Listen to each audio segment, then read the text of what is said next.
اعوذ باللہ من الشیطان الرجیم بسم اللہ الرحمن الرحیم۔ پروگرام نذران عقیدت میں ہوں سید فرحان حسین۔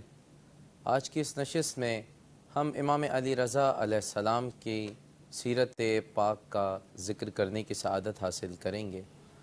آپ علیہ السلام نے ملوکیت کے پروردہ گروہ کی سختیوں کے ساتھ ساتھ ان کی مکاریوں اور عیاریوں کا بھی مقابلہ کیا، اور جس طرح سے گزشتہ ائمہ علیہ السلام دین الہی و اسلام ناب محمدی صلی اللہ علیہ وآلہ وسلم کی ترویج کرتے رہے، آپ علیہ السلام نے بھی تمام سختیوں کے باوجود دین محمدی کی حفاظت فرمائی۔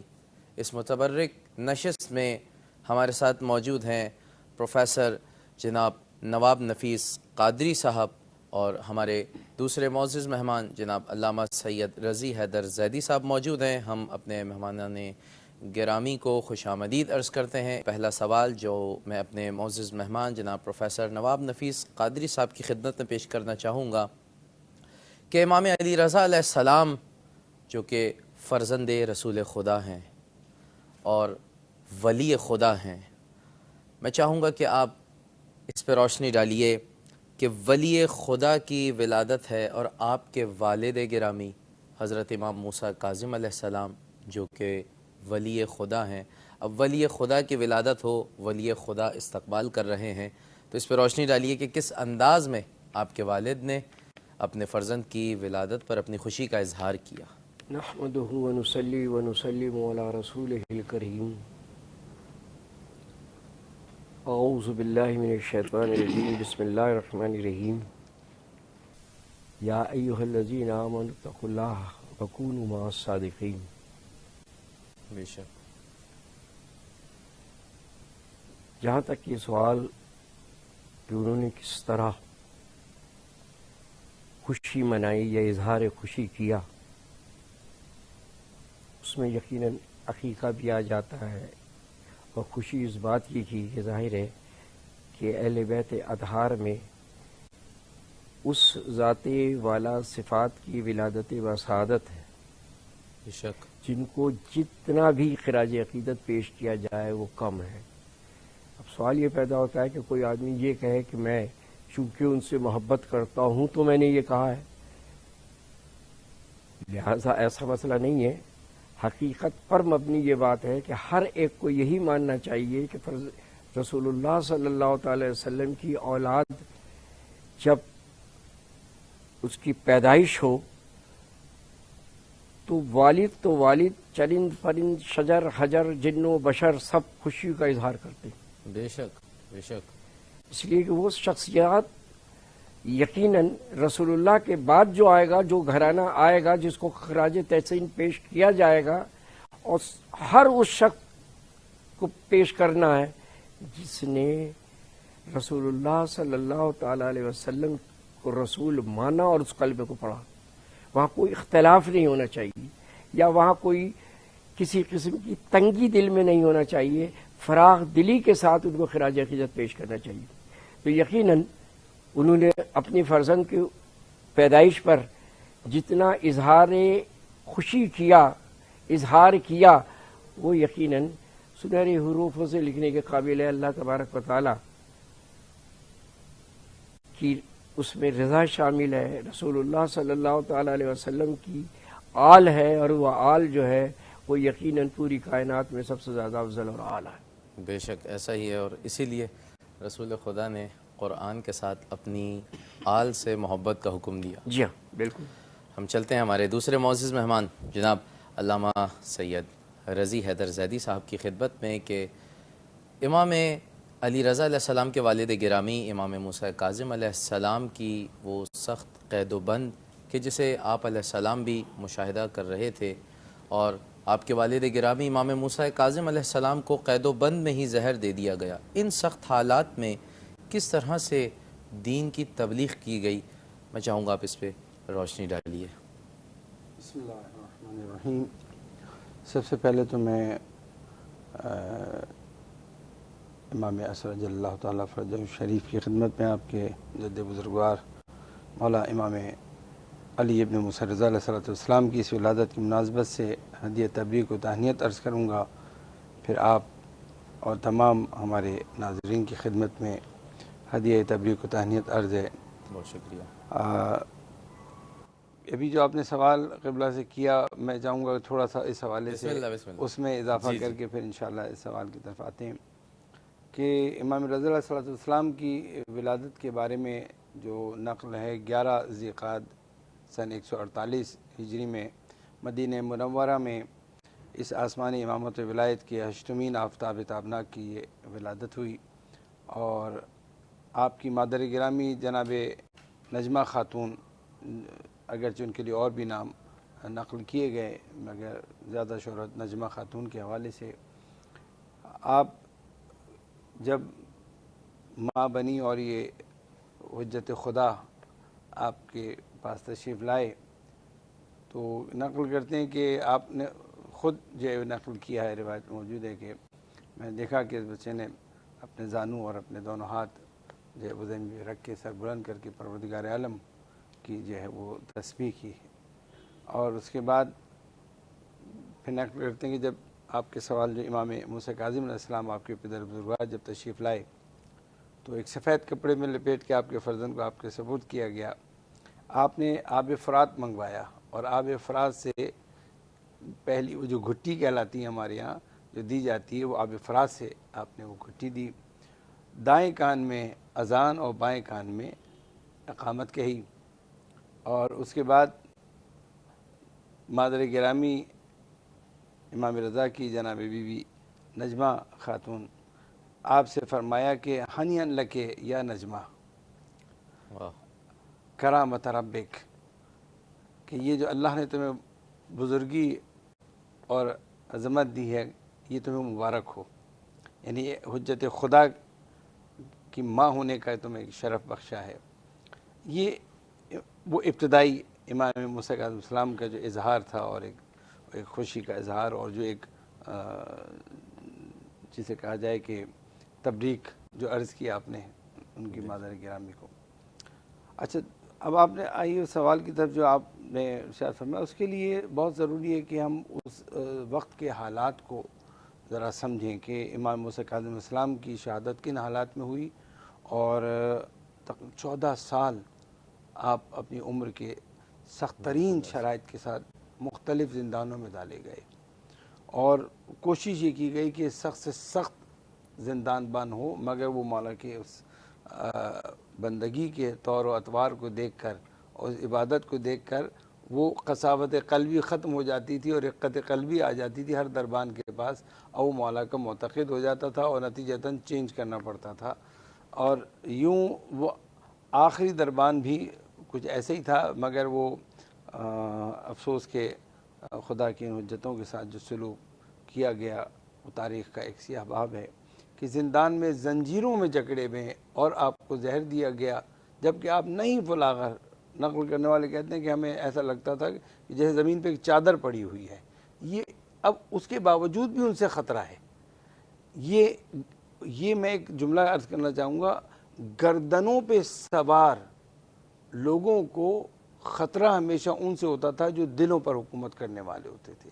یہ گردنوں پہ حکومت کرنے والے تھے، اور انہیں خطرہ ان ہستیوں سے ہوتا تھا کہ جو دلوں پہ حکومت کرتے ہیں، لہٰذا اس زندان میں ہوتے ہوئے بھی وہ خطرہ محسوس کیا، اس حال میں آپ کو شہید کر دیا، اور انہی زنجیروں کے ساتھ آپ کا جتھے تتر بغداد کے پل پہ لا کے رکھ دیا گیا، جو کہ بعد میں مزدوروں سے اٹھوایا گیا۔ یہ امام رضا علیہ السلام کے پدر بزرگوار کے ساتھ ہوا ظلم و ستم، اور آپ کی شہادت کے ساتھ ہی حضرت کی امامت کا جو ہے وہ آغاز سے ہوا۔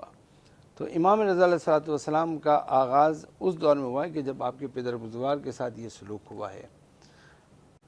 مدینے میں آپ موجود ہیں، اس کے باوجود بھی وقت کا جو حاکم ہے وہ آپ سے خطرہ محسوس کر رہا ہے، وہ اس لیے کہ وہ یہ جانتا ہے اچھی طرح کہ حق اس کا نہیں ہے، چھینا ہوا ہے، غاصب ہیں، اور جن کا حق ہے دلوں پر ان کی حکومت ہے، اگرچہ کوئی لشکر ان کے پاس نہیں ہے اور کوئی اس قسم کی فعالیت بھی نہیں ہے کہ جس سے عملی طور پر فزیکلی کوئی خطرہ محسوس کیا جائے، مگر یہ بھی جانتے کہ اگر یہ کہہ دیں تو ان کے اطاعت گزار ایسے ہیں کہ جو یہ کہہ دیں گے یہ اس پر عمل کریں گے. اچھا ایک طرف یہ ہے، دوسری طرف اب ہمیں ان کے حالات کو دیکھنا ہوگا کہ مامون ہارون کا بیٹا ہے. ہارون نے 2 شادیاں جو کی ہیں جو ابھی ہمارے زیر بحث ہیں، ان میں ایک عرب ہے اور ایک عجمی ہے. عرب جو اس کی زوجہ ہے اس سے بیٹا ہے امین، جس کی ماں بڑی زیرک، بڑی ذہین، اور مامون ایک عجمی ماں کا بیٹا ہے. ہارون کے مرنے کے بعد مسئلہ اقتدار کا 2 بھائیوں کے درمیان، مامون اپنی ہوشیاری اور اپنی زیرکی کے نتیجے میں امین کو قتل کروا دیتا ہے. اب امین ہے عرب ماں کا بیٹا، مامون ہے عجمی ماں کا بیٹا، اور آپ جانتے ہیں عرب میں آج بھی وہ تعصب موجود ہے اور اس وقت بھی موجود تھا. حتیٰ یہ تو صدیاں گزر گئیں، بہت ہی قریب مولا امیر المومنین سن 36 ہجری سے 40 ہجری کے درمیان آپ نے متعدد مرتبہ کچھ لوگوں کو ان کے اس اظہار پر جواب دیا کہ تمہیں کیا ہو گیا کہ ایمان لانے کے بعد پھر جاہلیت پہ پلٹ گئے ہو، یعنی عرب و عجم کی بات کرتے ہو. مولا آپ نے ان عجمی اسیروں کو اس جگہ کھڑا کر دیا جہاں عرب اسیروں کو کھڑا کیا جاتا ہے.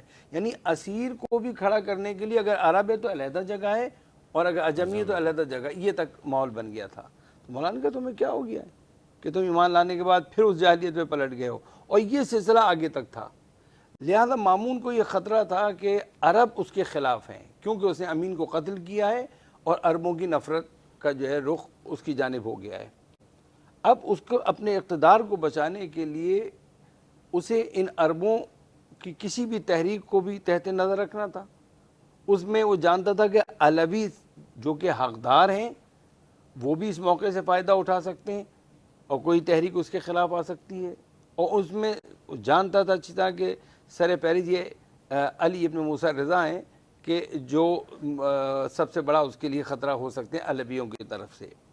پھر مختلف جو عرب گروہ ہیں وہ بھی اس کے مخالف ہیں، امین کے چاہنے والے بھی اس کے مخالف ہیں. تو وہ کیا کرے؟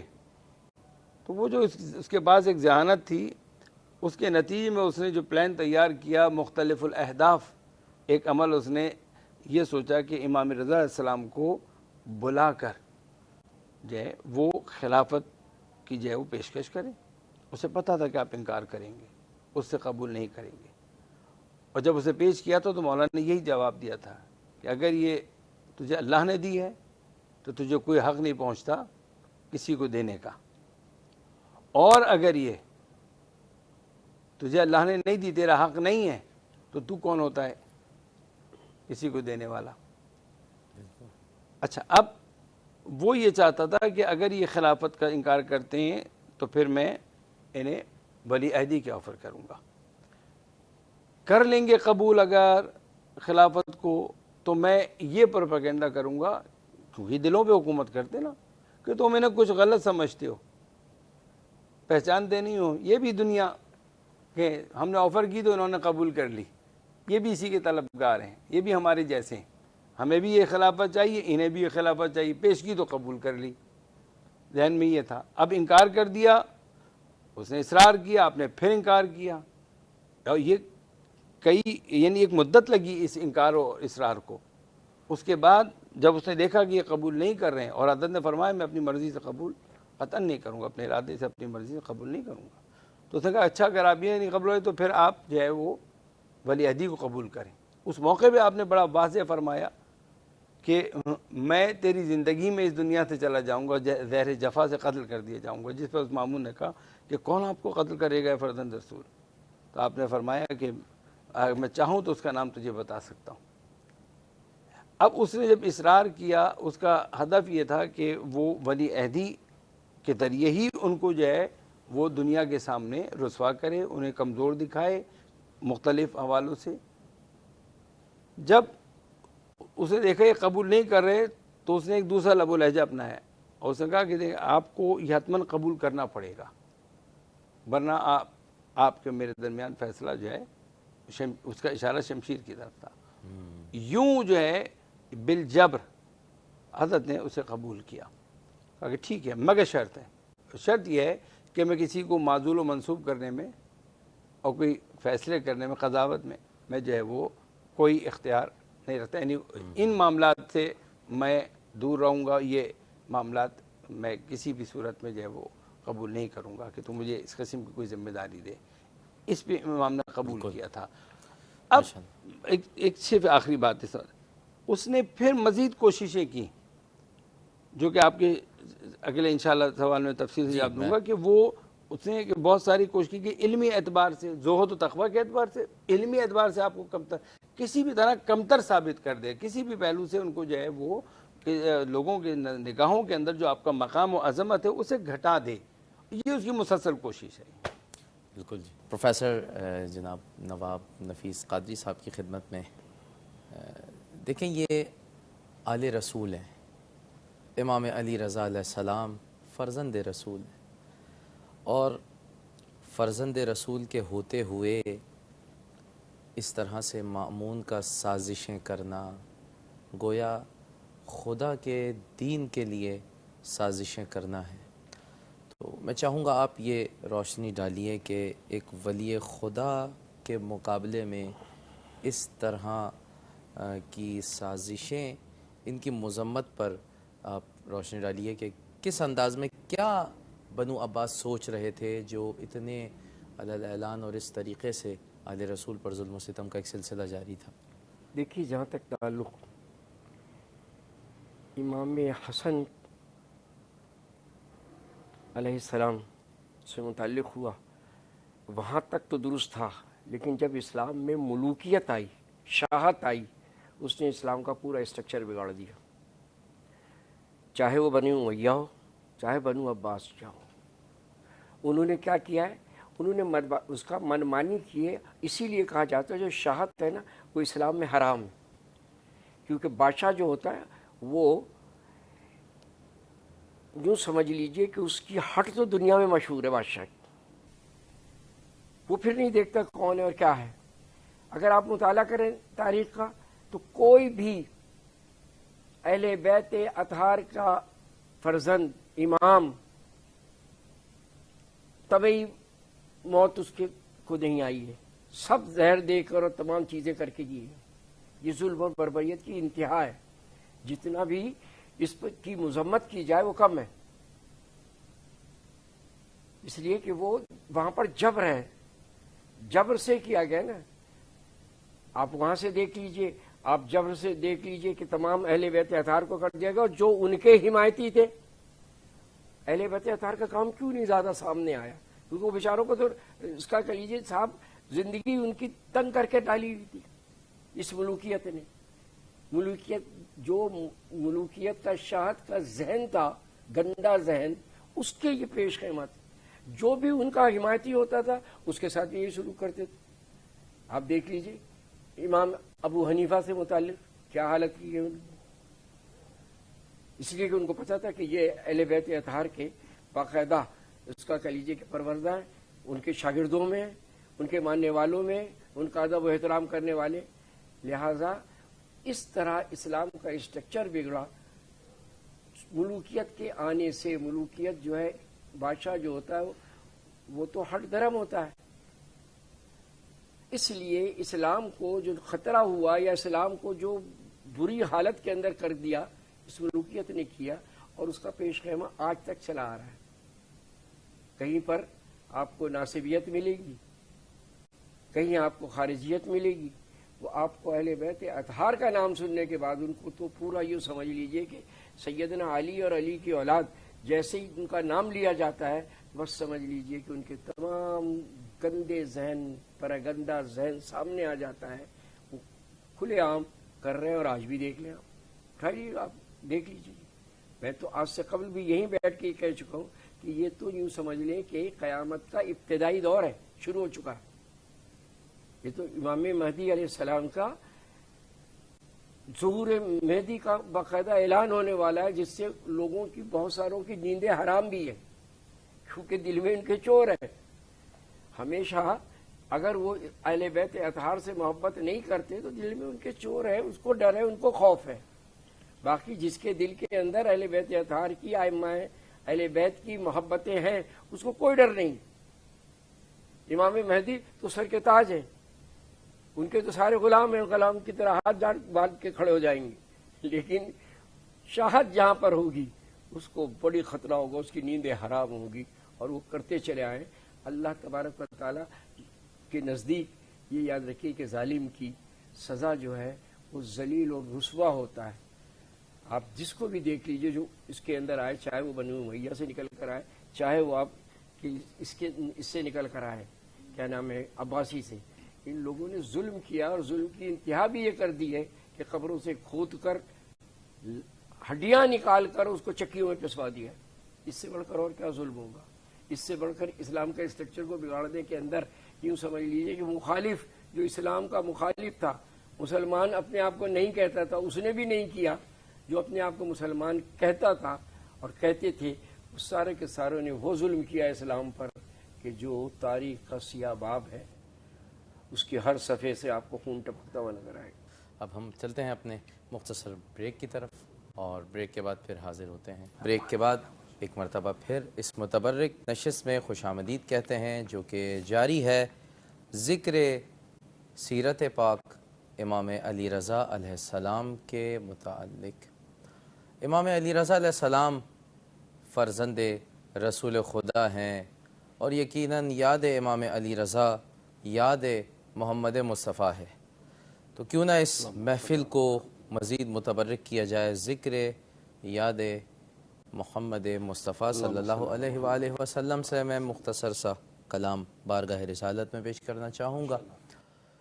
حقیقت میں وہ لطف زندگی پایا نہیں کرتے، حقیقت میں وہ لطف زندگی پایا نہیں کرتے، جو یاد مصطفیٰ سے دل کو بہلایا نہیں کرتے. اور امام علی رضا علیہ السلام بھی باغ رسول خدا کا ایک عظیم پھول ہے. محمد مصطفیٰ کے باغ کے سب پھول ایسے ہیں، محمد مصطفیٰ کے باغ کے سب پھول ایسے ہیں، جو بن پانی کے تر رہتے ہیں، مرجھایا نہیں کرتے، جو بن پانی کے تر رہتے ہیں، مرجھایا نہیں کرتے. اور اگر ان کے روضہ مبارک کی زیارت نصیب ہو جائے تو جو ہر زائر کے دل کی بات ہوتی ہے، ارے او نا سمجھ قربان ہو جا ان کے روضے پر، ارے او نا سمجھ قربان ہو جا ان کے روضے پر، یہ لمحے زندگی میں بار بار آیا نہیں کرتے.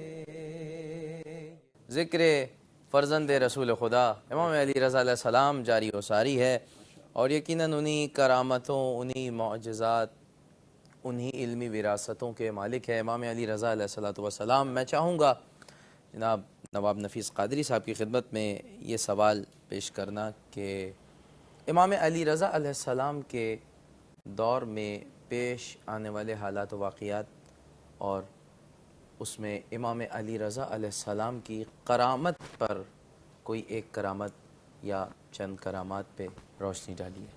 کرامت سے پہلے جو ہے وہ ہے معجزہ۔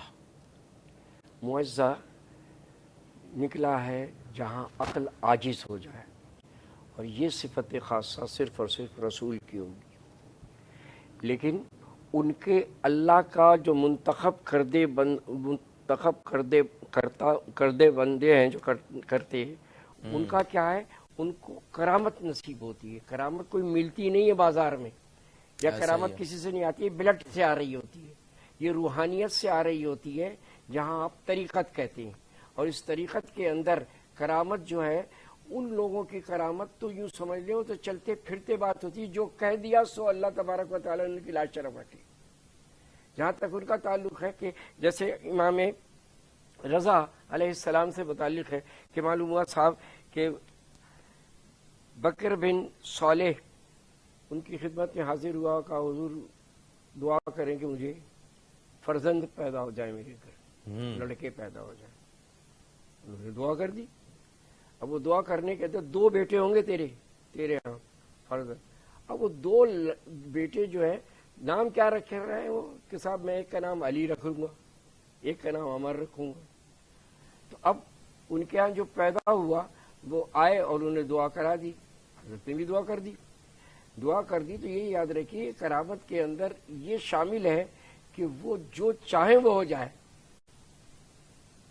اور بعض ایسا ہوتا ہے کہ جو جزوی طور پر آتا ہے اس کے لیے دعا ہاتھ اٹھا کے کر دیا جاتا ہے، اور ایک ایسے دل کی گہرائیوں سے کرتا ہے کیونکہ دعا تو عرش کو چیرتی ہوئی جاتی ہے، وہ تو عبادت کا مغز ہے، لہذا انہوں نے کہہ دیا۔ تو اب اس کے یہاں جو پیدا ہوئے تو 2 پیدا ہو گئے، اب ایک لڑکا پیدا ہو گیا، ایک لڑکی پیدا ہو گئی۔ تو اب جو لڑکا پیدا ہو گیا تو اس کا تو نام رکھ دیا اس نے، کیا نام رکھ دیا؟ کہ بھائی میں اس کا نام علی رکھ دیا میں نے۔ اور لڑکی جو ہوئی اس کا نام عمر رکھ دیا۔ بھائی عمر کا معنی کیا ہے؟ تو کہا کہ تیری دادی کا نام عمر تھا، لہذا اس لیے اس نسبت سے رکھ دیا گیا ہے۔ تو یہ جو کرامت ہوتی ہے یا اس کے ساتھ فضل ربی ہوتا ہے، یہ خاص مخصوص بندوں کو ہوتا ہے، ان کا صفت خاصہ ہے۔ ہر عام ہمہ شمہ کا مسئلہ نہیں ہے کہ ہر ایک کو ہو جائے اور ہر ایک پہ کرامتیں آنا شروع ہو جائے، یہ بات نہیں ہے۔ کرامت کا انکار اگر کوئی کرے گا تو وہ بذات خود کرامت کا انکار کرنے والا، چونکہ اس کو کرامت پر کسی قسم کا اس کا عقیدہ نہیں ہوگا، اس کی سوچ نہیں ہوگی، وہ ایمان کے کسی درجے میں ہوگا، وہ کر سکتا ہے۔ وہ مخصوص سب کا ہوتا ہے کہ آپ نے کہا کہ فلانا جو ہے وہ کرامت کا منکر ہے، تو ظاہر ہے کہ اس نے کون سی ایسی بات ہے کہ آدمی اس پر غور اور فکر کرے۔ اللہ کو سب مانتے ہیں، کچھ لوگ مانتے ہی نہیں۔ تو اللہ تبارک و تعالیٰ کی ذاتی والا صفات سے جو منکر ہوتا ہے یا انکار کر رہا ہوتا ہے، تو اس کا مطلب کیا ہو گیا؟ کیا معاذ اللہ اللہ نہیں ہے؟ اللہ تو ہے، دہریے بھی موجود ہے اس کائنات میں جو اللہ کو نہیں مان رہے۔ تو کرامت کے اندر چونکہ بزرگان دین سے متعلق ہے، اللہ کے مخصوص بندوں سے متعلق ہے، تو ایسا طبقہ موجود ہے کہ اس کو ہضمی نہیں ہوتی ہے یہ بات، یہ اس کی اپنی ایمان کی جو وہ ہے سوچ، اس میں وہ لگن نہیں ہے، لگاؤ نہیں ہے، وہ ایک سطحی سی چیز ہے۔ کہتا ہے کہ میں مسلمان ہوں، اب اللہ جانے کیا ہے۔ خوب، امام علی رضا علیہ السلام کریم امام ہے، اور آپ کرامت پیش کر رہے تھے۔ ہمارے ساتھ موجود ہے ہمارے معزز مہمان جناب علامہ سید رضی حیدر زیدی صاحب۔ میں آپ کی خدمت میں بھی یہی سوال کرنا چاہوں گا کہ امام علیہ السلام کے دور میں موجود حالات و احوال اور امام علیہ السلام کی کرامات، بالخصوص امام علی رضا علیہ السلام کے وہ فضائل جو امام علی رضا علیہ السلام کے ساتھ مخصوص ہیں، اس پہ روشنی ڈالی ہے۔ جیسا کہ ابھی قاضی صاحب نے اشارہ کیا اور معجزے کا بھی جو ہے وہ ایک حوالہ دیا، تو اسی بات کو مزید جو ہے وہ آگے بڑھاتے ہوئے یہ دیکھنا چاہوں گا کہ ذہنوں میں یہ رہے، تاکہ ایک غلط فہمی ہمارے یہاں ہے موجود، جن لوگوں کے ذہنوں میں وہ ان کی بھی اصلاح ہو جائے گی کہ دیکھیں معجزہ جو ہے یہ طلب کرنے پر ہوتا ہے۔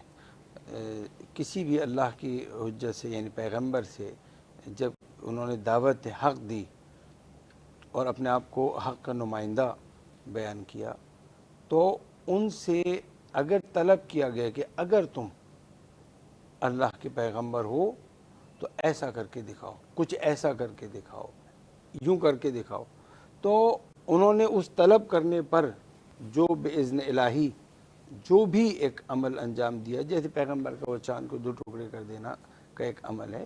اب یہ ہے معجزہ۔ اچھا، اب اگر ایک اندھا آ گیا، مادر پدر جسے کہا جائے مادرزاد اندھا، اور وہ گئے مجھے بینائی، اور اگر حضور نے ہاتھ پھیر دیا اور اس کو جو آنکھیں شفایا، یہ کرامت ہے، یہ حضور کی کرامت۔ اسے معجزہ نہیں کہیں گے، اسے کہیں گے کرامت۔ جیسے جنگ خیبر میں کہا کہ ان کی آنکھیں دکھنی آ رہی ہیں، بلایا، آپ نے اپنا لعاب دہن لگایا اور اسی وقت آنکھیں صحیح ہو گئیں، مطلب کوئی ٹائم نہیں لگا، اسی وقت بس لعاب دہن لگایا اور فوراً آنکھیں صحیح ہو گئیں۔ اسے کہا جائے گا کرامت رسول اکرم کی۔ تو یہ کرامت کا فرق یہ معجزہ طلب کرنے پر ہوتا ہے، اور وہ آپ کے جو دعویٰ ہے آپ کا، اس کو ثابت کرنے کے لیے آپ دعوے پر سچے ہیں۔ پہلے تو آپ دعوت دیتے ہیں، اگر مان لیں تو ایمان لے آتا ہے، وہ ایمان کے بلند درجے پر ہوتا ہے۔ مگر کوئی معجزہ طلب کرے آپ سے اور پھر ایمان لائے تو وہ اس کے برابر نہیں ہو سکتا جو بغیر معجزہ طلب کی ایمان لے آیا فوراً، بے شک، اس کا درجہ کچھ اور ہوتا ہے۔ اب پیغمبر اور آپ کے برحق جانشین جتنے بھی ہیں ائمہ ہدیٰ علیہ الصلوۃ والسلام، جی، ان کے پاس جو ہے وہ کرامت ہے۔ اس سے امام رضا علیہ الصلوۃ والسلام آپ کے 8ویں جانشین، آپ کے پاس جو ہے وہ کرامات ہمیں نظر آتی ہیں، اور ہم اس کی بہت سارے متعدد جو ہے وہ واقعات دیکھتے ہیں۔ انہی کرامات میں سے مثلا ایک یہ کہ ایک اصحاب بیٹھے ہوئے ہیں حضرت کے پاس، اتنے میں ایک چڑیا آ کر جو ہے وہ شور مچانا شروع ہو گئی، تو لوگ تعجب سے دیکھنے لگے اس جانب۔ تو حضرت نے اپنے اصحاب سے کہا تم جانتے ہو کیا کہہ رہی ہے؟ تو انہوں نے کہا کہ اللہ اور اللہ کی حجت بہتر جانتی ہیں، یہ کیا کہہ رہی ہے؟ آپ نے فرمایا یہ کہہ رہی ہے کہ ایک سانپ آ گیا ہے جو اس کے بچوں کو کھانا چاہتا ہے اور یہ فریاد لے کر آئی ہے۔ پھر آپ نے اپنے اصحاب میں 2 افراد سے کہا کہ جاؤ فلاں گھر میں جاؤ، وہاں ایک سانپ اسے جو ہلاک کر دو۔ تو وہ گئے، جا کے اس گھر میں جب داخل ہوئے دیکھا واقعی ایک سانپ موجود تھا، اور بہرحال وہ اس کو ہلاک کر کے آ گئے۔ یہاں سے پتہ چلتا ہے کہ حضرت جو ہے وہ زبان پر بھی آپ کو عبور، اور یہ جو زبان پر عبور ہے، یہ چاہے وہ انسانی زندگی میں جو مختلف زبانیں تھیں اس وقت بھی وہ زبانیں ہوں، یا حیوانات کی زبانیں ہوں۔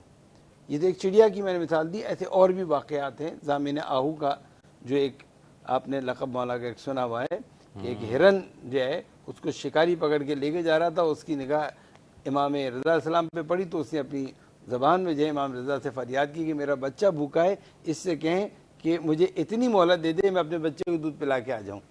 تو امام رضا نے جب اس شکاری سے کہا تو وہ ہنسنے لگا، یعنی یہ کیسے مطلب آپ یہ کہہ رہے ہیں، اور بھی یہ جائے گی تو کیا واپس آئے گی جانور، اور جا کے واپس آ جائے گا؟ آپ نے کہا میں اس کی ضمانت دیتا ہوں، میں اس کی ضمانت دیتا ہوں، میں اس حد تک یہاں سے نہیں جاؤں گا جب تک یہ لوٹ کے نہیں آ جاتی، ورنہ اس کا جو ہے نقصان پورا کروں گا۔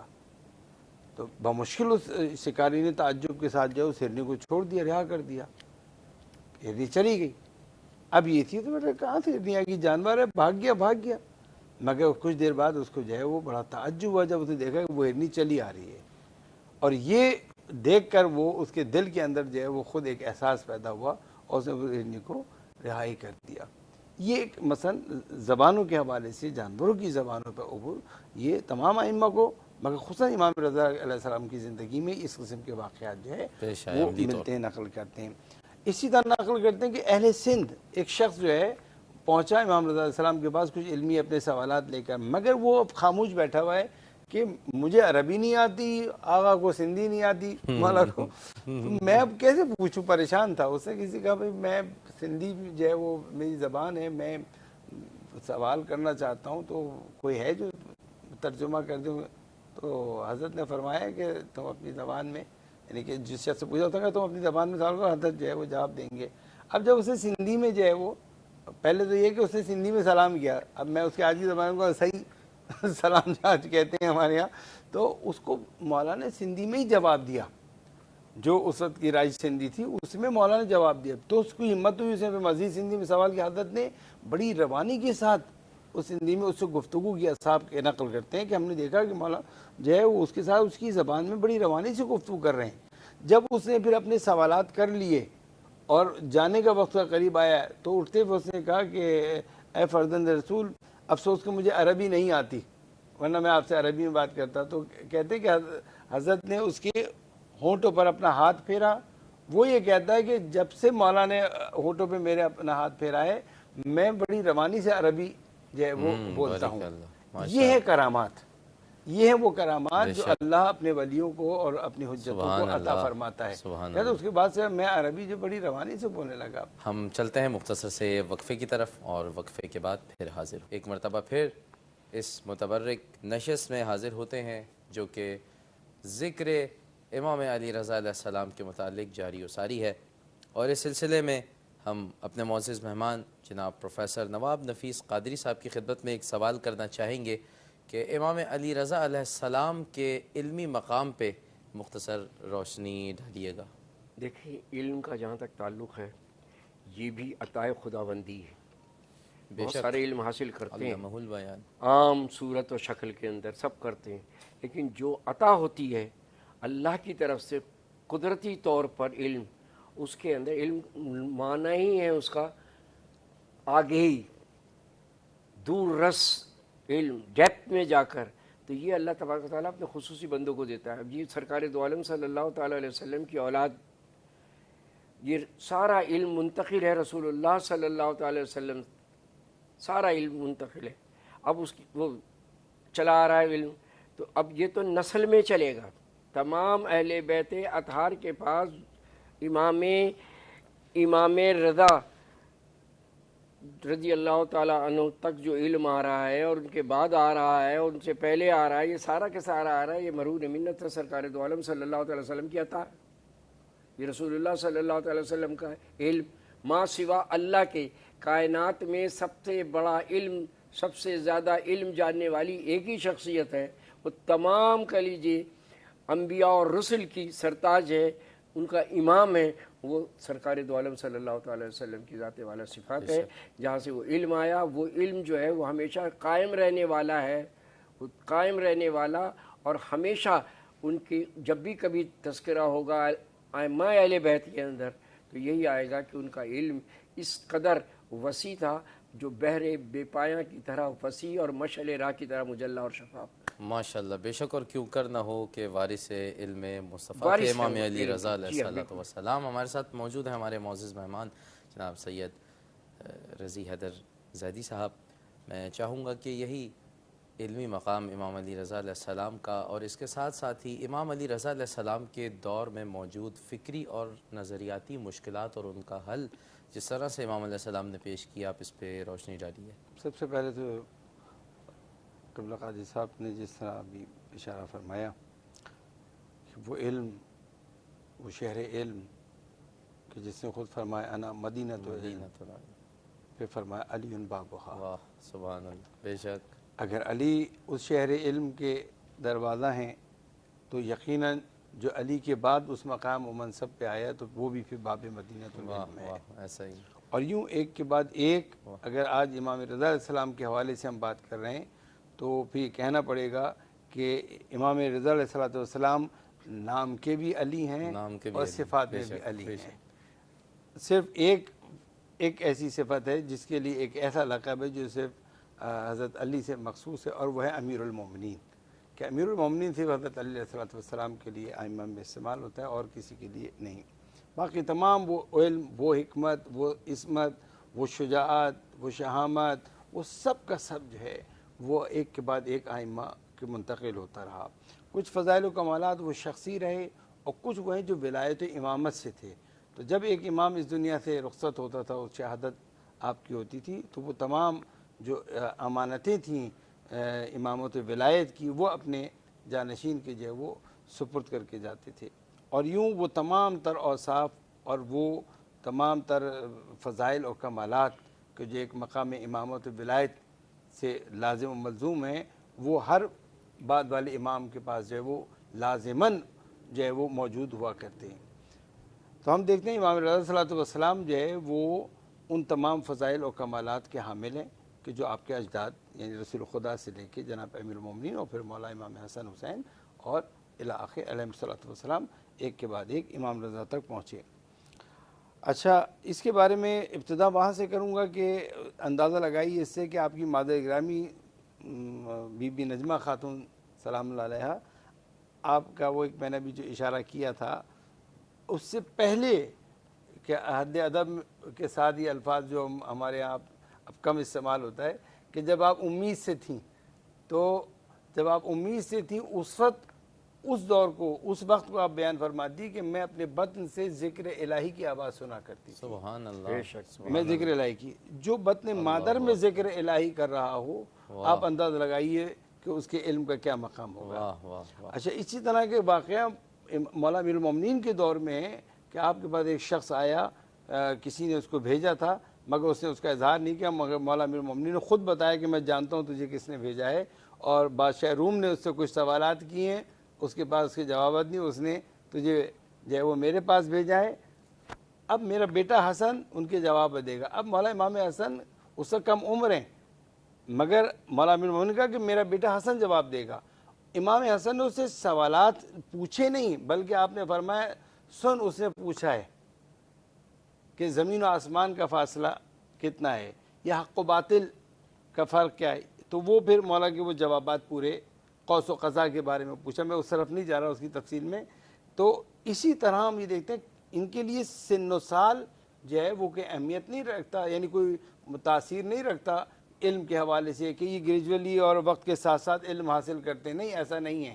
یہ کم سن بھی ہیں تو یہ وہ علم جو عطائے الہی ہے جس کی جانب اشارہ فرمایا، علم وہبی جسے ہم کہتے ہیں، وہ ان کے پاس اس کم سنی میں بھی موجود ہے، اور ان سے کم سنی میں بھی سوال کیا گیا۔ حتیٰ ہمارے بہت سے ائمہ کم سنی میں مقام امامت پہ فائز ہوئے ہیں اور تمام تر سوالات اور ذمہ داریوں کو نبھایا ہے۔ تو امام رضا علیہ السلام بھی ان تمام جو ہے علمی فضائل اور کمالات کے حامل ہیں۔ اسی لیے ہم دیکھتے ہیں کہ جب مامون نے آپ کو بلایا، یہ وہ دور تھا کہ جب فکری فتنے بہت پنپ رہے تھے۔ مامون نے آپ کی علمی حیثیت کو کمتر دکھانے کے لیے ان مختلف جو اس زمانے کے ادیان تھے ان سے تعلق رکھنے والے اور مذاہب کے بڑے بڑے جید علماء سے کہا کہ سخت ترین سوالات تیار کر کے لاؤ، اور وہ اپنے تئیں بڑے سخت ترین سوالات تیار کر کے لائے تھے۔ اور جب امام رضا علیہ السلام کے سامنے آئے اور جب امام سے سوال کیا تو امام نے تو ایک سوال میں کہا کہ یہ تیرا سوال ہی مبہم ہے، ابھی اتنی شقیں اس کے سامنے اس کے سوال کی رکھ دیں کہ وہ خود حیران رہ گیا کہ میں نے تو اتنے پہلو سے سوچا بھی نہیں تھا۔ ماشاءاللہ، اور اس کے بعد آپ نے وہ جو ہے وہ شقیں بیان کی اور پھر اس نے کہا کہ آپ ہی اس کا جواب دیں۔ میں سبحان اللہ، تو حضرت نے ہر شق کا اس کو جواب دیا، وہ مفصل ہے، جب دامن وقت میں گنجائش شاید نہ ہو اتنی۔ دونوں مہمانان گرامی جناب پروفیسر نواب نفیس قادری صاحب اور علامہ سید رضی حیدر زیدی صاحب کے انتہائی مشکور ہیں کہ آپ سب تشریف لائے اور آپ نے بہت ہی خوبصورت انداز میں اس متبرک محفل میں اپنا حصہ ڈالا ہے کہ جس کا اجر انشاءاللہ پروردگار یقیناً بحق امام علی رضا آپ کو عطا فرمائے گا انشاءاللہ۔ میں اپنی عقیدت کے چند جملے بارگاہ امامت میں پیش کرنا چاہوں گا۔ یہ چوکھٹ چوم کر کی ہے دعا، ہر بار مشہد میں، ہر زائر امام رضا کی یہ آرزو ہے، یہ کیفیت قلب زائر امام رضا ہے۔ یہ چوکھٹ چوم کر کی ہے دعا، ہر بار مشہد میں، الہی ٹھہر جائے وقت کی رفتار مشہد میں، یہ چوکھٹ چوم کر کی ہے دعا، ہر بار مشہد میں۔ اور یہ شعر بطور خاص کے رضا کے حسن پر یوسف کو بکتے دیکھتی دنیا، اگر ہوتا کہیں جو مصر کا بازار، مشہد میں الہ